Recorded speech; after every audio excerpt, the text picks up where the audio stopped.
इससे पहले कोई और मुसीबत आन टकरे, मुझे निकलना चाहिए यहाँ से। ओ मेरी बाइक किधर गई? यहाँ तो खड़ी की थी। भाई बात सुनना।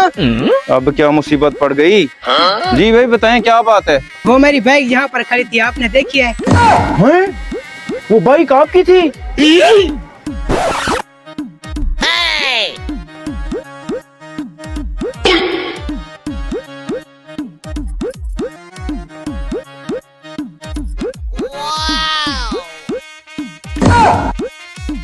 इसका मतलब है वो मुझे भी चूना लगा गया है। अगर इसको बता दिया तो ये मुझे ही चोर समझ लेगा।